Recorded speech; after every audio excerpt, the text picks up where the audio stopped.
Hi there, I'm Nathan Brown from Co-op Culture, and this is a video to accompany the Barefoot Co-op and Community Business Development Training. And in this video, we're going to talk about market segmentation. So why does market segmentation matter? We're all different. We have different interests, different attitudes, different behaviors, and this means we respond differently to different offers. However, as much as we would like to all think of ourselves as individuals, there are commonalities we have with other people who are similar to us. And whilst not every person who can be defined by a characteristic will behave in a particular way, general trends can become apparent. Think, for instance, about social media usage. Certain platforms tend to be used more by certain age groups. 5 years ago, I was told by some students that no one under 21 would touch Facebook anymore. They were all on Instagram, because their parents' generation had found Facebook, and now that might have shifted to TikTok or another platform if you were looking at that same age bracket. Understanding the differences between different segments of the population and the similarities within homogeneous segments can help us to take a targeted marketing approach. The same applies to the business population, which can also be segmented. So anything I say about the population, if your client's co-op or community business is targeting services at the business community, just apply the same logic. Now then, if you have no segments at all in your marketing thinking, then it means you only have one strategy, which is simple, but it tends to be a one-size-fits-all scattergun approach. So your promotional activities have to hit a lot more targets to generate a sale. Unless you have a massive budget for mass marketing and a truly universal product which offers the same benefits to all people, segmentation is a sensible way to improve the success of your marketing strategy. At the other end of the spectrum, if every individual is a segment in their own right, then you have to offer a highly personalized offer that appeals to them and probably them only. So definitely that's like a one-to-one transactional relationship there. So you're having to communicate with each individual. Technology can make this possible, but it does come at a heavy price, as huge amounts of data are required to understand what each individual wants precisely to be successful with this approach. And that's one reason why big tech companies want your data. The middle ground is usually where most co-ops and community businesses will find themselves, picking up a handful of segments to work with. So how can we use market segmentation? Or indeed, how can your clients use market segmentation?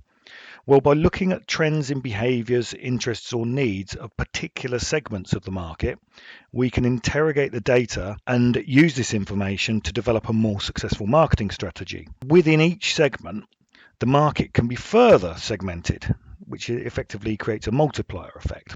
So, for example, we can identify the segments within the overall market who are more interested in what we offer. And we can use that information to arrive at a better estimate of the market size for what we offer. And that's particularly important for niche, specialist, or values-based products or services. For example, a vegan organic shop will not appeal to the whole population of a city, only those interested in those specialist products. Finding out the percentage of people in the general population in key dietary segments, vegetarian and vegan, could help us estimate the total market size better within our city, within our given trading area.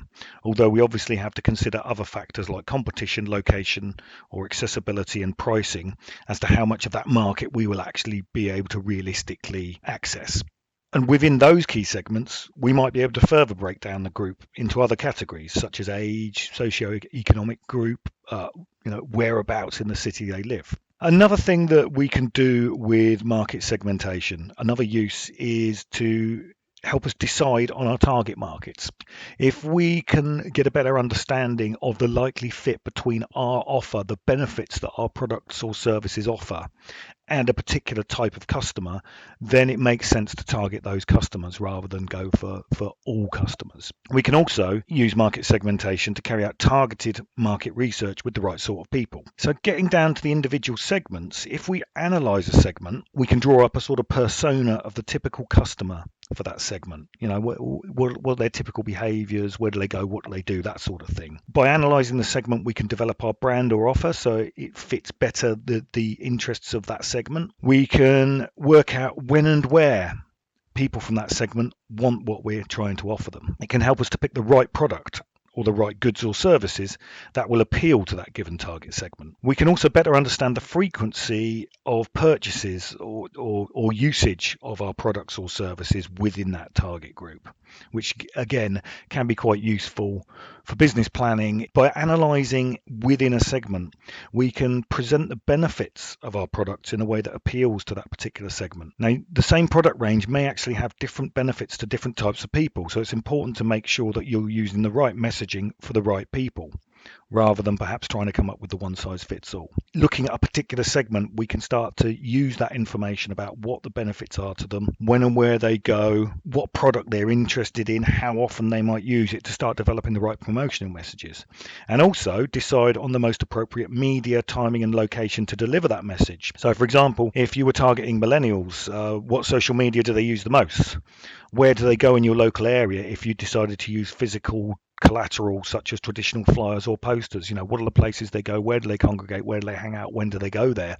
You need to understand that in order for a marketing strategy that's targeting that particular group to be successful. So here are a few segments that are traditionally used for understanding markets. There's the geographic, which is sort of location, such as maybe neighborhood, ward or borough, depending on the overall coverage of what you're trying to achieve. Or you could just use a simple distance from business. Postcodes are incredibly useful. Then there's demographics. There's the generational breakdown. So we have the baby boomers, the Generation X, Generation Y, also known as millennials, your Gen Z, your Zoomers.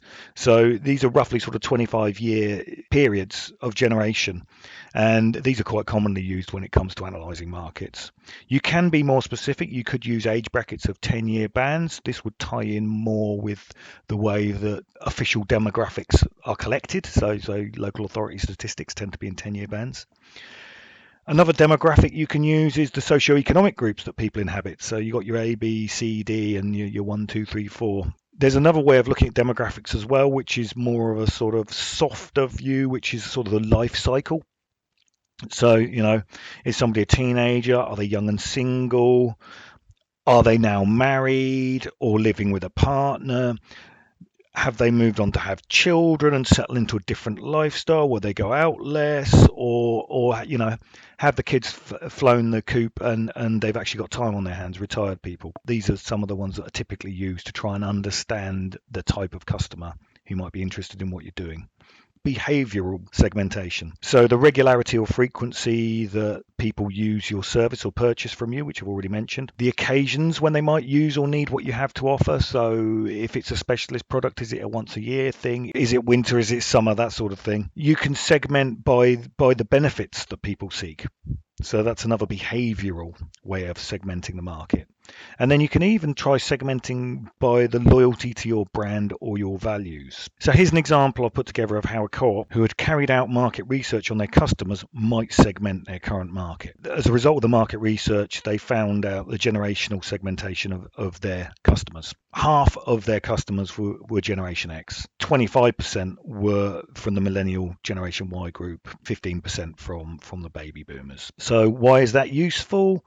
Well, when it comes to deciding on your social media strategy, you might choose something which is going to appeal to both Gen X and millennials. Or there might be something which will appeal to both baby boomers and Gen X. So you might decide to use that or just decide to have one each. So understanding more about the way that those particular generations respond to social media, if you were going to use social media as one of your promotional and communication tools, would help you understand whether or not you need to use several platforms or several different types of messaging. It might also help when it comes to considering the overall brand. I mean, do we actually want to come up with a brand which is far more appealing to your Gen X and your millennials because they seem to be 75% of your customers?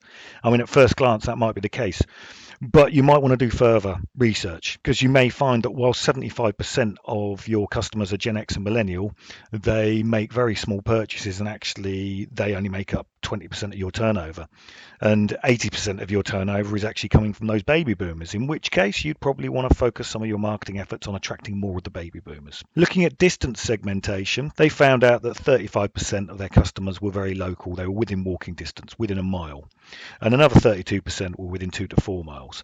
So this gives them a good feel for the fact that, over half, 67% of their customers are fairly local.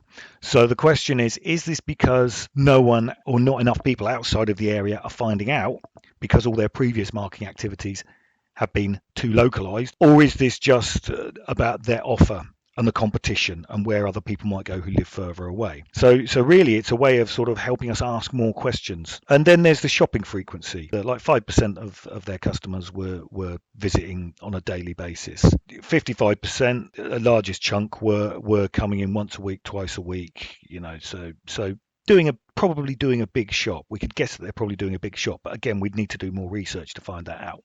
So you tend to think that somebody who comes in daily is going to be buying small and often. Somebody who comes in weekly is probably going to be buying larger amounts. And then you got your once to twice a month category, makes up 25%. So 75%, 80% of the customers are either coming in daily, weekly, or monthly. If you're looking, for instance, to promote particular products, you've got people who come in on a regular basis, then perhaps in-store promotion might be the answer. And there's just a few examples of how segmenting the market might help a co-op you're working with better understand their business and better plan for a marketing strategy. So if you want to learn more about market segmentation, including other common methods of segmentation and some of the detail, about those socioeconomic groups, there's lots of information freely available on the internet.